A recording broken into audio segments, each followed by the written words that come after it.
Potter and the Philosopher's Stone. Chapter 3 The Letters from No One. The escape of the Brazilian boa constrictor earned Harry his longest ever punishment. By the time he was allowed off his caput again, the summer holidays had started and Dudley had already broken his new sign camera, crushed his remote control airplane and the force stem of his racing bike, knocked down old Mrs. Fig as he scrawled private dry on her crutches. Harry was glad school was over, but he was so escaping Dudley's gang, who visited the house every single day. Pierce Dennis, Malcolm and Gordon were all big and stupid, but as Dudley was the biggest and the stupidest of the lot, he was the leader. The rest of them were all quite happy to join in Dudley's favorite sport, Harry hunting. That was why Harry spent as much time as possible out of the house, wandering around and thinking about the end of the holidays, where he could see a tiny ray of hope. When September came, he could be going off to secondary school, and for the first time in his life, it wouldn't be when Dudley had a place at Uncle Vernon's old school, Smeddings. Piers Wilkins was going here too. On the other hand, was going to Stonewall High, the local comprehensive. Dudley thought it was very funny. They saw Bibbles heads down the toilet first day and Stonewall. He told Harry, "Want to come upstairs and practice?" "No, thanks," said Harry. The poor toilets never had anything as possible as your head down it. It might be thick. Then he ran before Dudley could work out what he said. One day in July, Aunt Petunia took Dudley to London to buy his Smeddings uniform, leaving Harry at Mrs. Fig's. Mrs. Fig wasn't as bad as usual. It turned out she'd broken her leg tripping over one of her cats, and she didn't seem quite as fond of them as before. She let Harry watch television and gave him a bit of chocolate cake that tasted that thought she'd had it for several years. That evening, Dudley paraded around the living room for the family in his brand new uniform. Smelding's boys wore maroon tailcoats, orange knickerbockers, and flat straw hats, boaters. They also carried Nobley sticks, used for hitting at each other while the teacher was looking. It was supposed to be good training for later life. As he looked at Dudley in his new knickerbockers, Uncle Vernon had said gruffly that it was the proudest moment of his life. Aunt Petunia burst into tears and said she couldn't believe it was her equal Dudley. He looked so handsome and grown up. Harry didn't trust himself to speak. He thought two of his drips might already have cracked from his trying not to laugh. There was a horrible smell in the kitchen next morning when Harry went in for breakfast. It seemed to be coming from a large metal tub in the sink. He went to have a look. The tub was full of what looked like dirty dregs swimming in a gray water. "What's this?" he asked Aunt Petunia. Her lips tightened, as they always did if he dared to ask a question.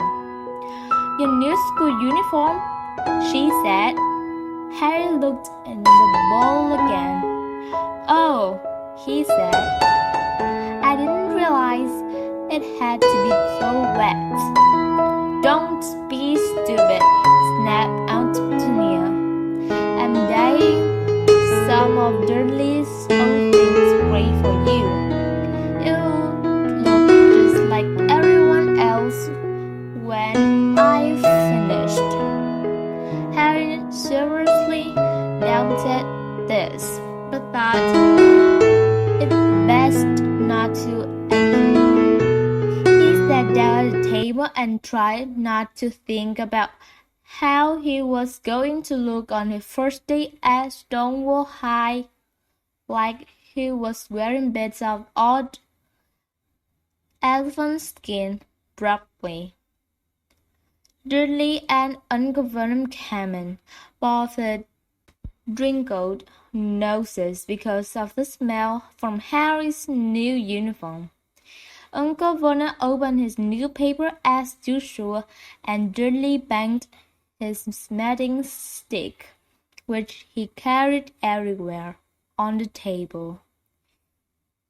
They heard the click of the letter box and flop of letters on the doormats. "Get the post, Dudley," said Uncle Vernon from behind his paper. "Make Harry get it." "Get a post, Harry." "Make Dudley get it." "Poke him with your smelling stick, Dudley." Harry dodged the smelling stick and went to get the post. 3 things lay on the doormat.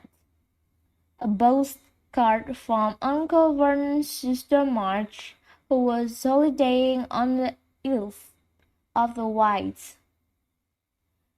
A brown envelope that looked like a bill, and a letter for Harry.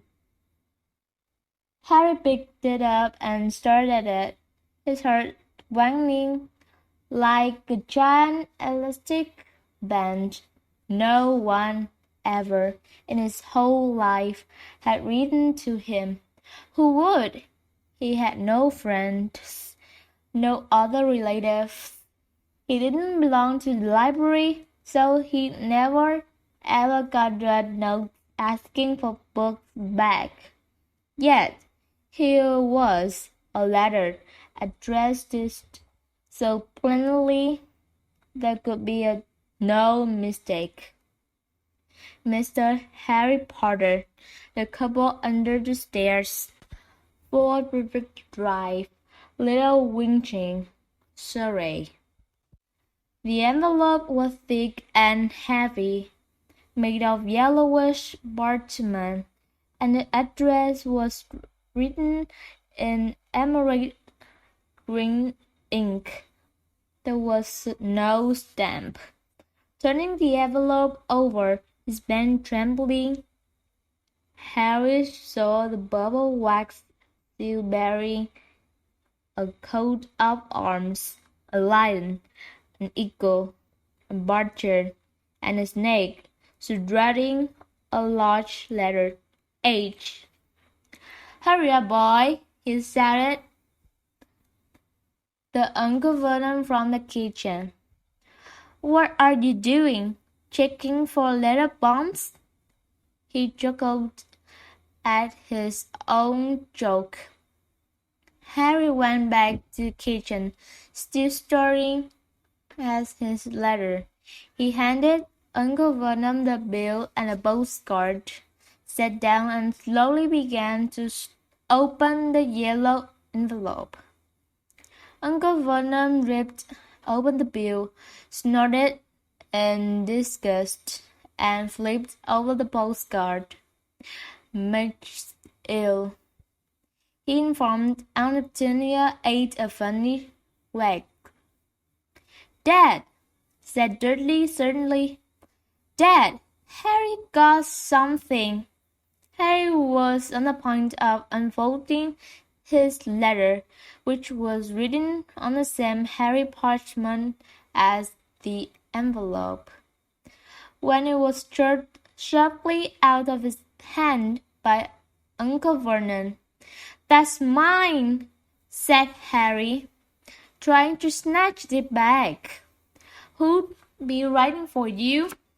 sneered Uncle Vernon, shaking the letter open with one hand and glancing at it. His face went from red to green faster than the set of traffic lights. And it didn't stop there. Within a second, it was the grayish white of old porridge. "Petunia," he gasped. Dudley tried to grab the letter to read it, but Uncle Vernon had it high out of his reach. Aunt Petunia took it curiously and read the first line. For a moment, it looked as though the mind faint. She clenched her throat and made a choking noise. "Vernon! Oh, my goodness, Vernon!" They stared at each other, seeming to have forgotten that Harry and Dudley were still in the room. Dudley wasn't used to being ignored. He gave his father a sharp tap on the head with smelling stick. "I want to read that letter," he said loudly.